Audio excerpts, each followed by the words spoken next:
Chairman আমার এই বিপদের মধ্যে ফালাইয়া পিছেতে দড়ি কেটে দিছে। তুই যদি 20-50টা লোকের ডাইকা গ্রামের 2টা করে দমক দেস তাইলে তো এক এক শালায় কাপড়ের মধ্যে পেশাব করে দেয়। আরে তুই নিজের পোলারে দইরে রাখতে পারস না।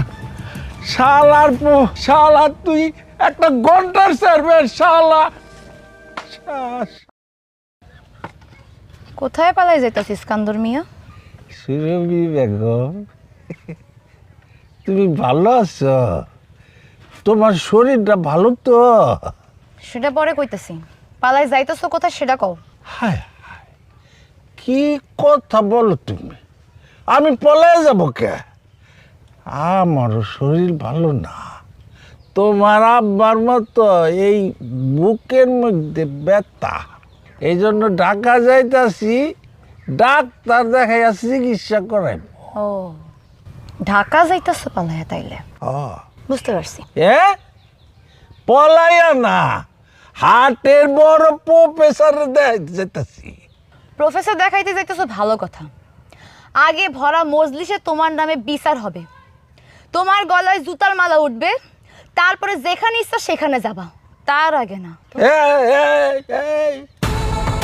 সাবধান, আমি কিন্তু ইস্কান্দার মির্জা, ঘুষি দিয়ে ঘুষি মারবি।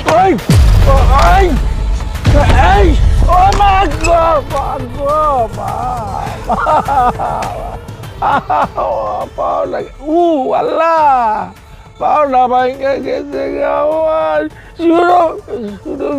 বল কোথায় পালাবি এখন, বল। মা জননী আমার পাওনা মনে গেছে, ভাঙে গেছে। আমার আর পাইল না। তোর এত বড় সাহস, তুই আমার সন্তানকে অপহরণ করার জন্য লোক পাঠাস? আমার সন্তানের দিকে যদি কেউ চোখ তুলে তাকে আমি ধ্বংস করে দিব, আর তোরে মারুম না। মা শোন, সন্ধ্যায় তোর নামে বিচার বসবো ভরা মজলিসে, বিচারে থাকবি তো? অবশ্যই থাকবো।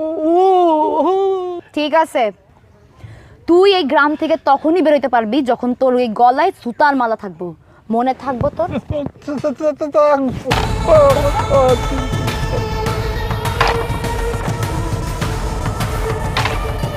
এই ভাই, ও মা মা,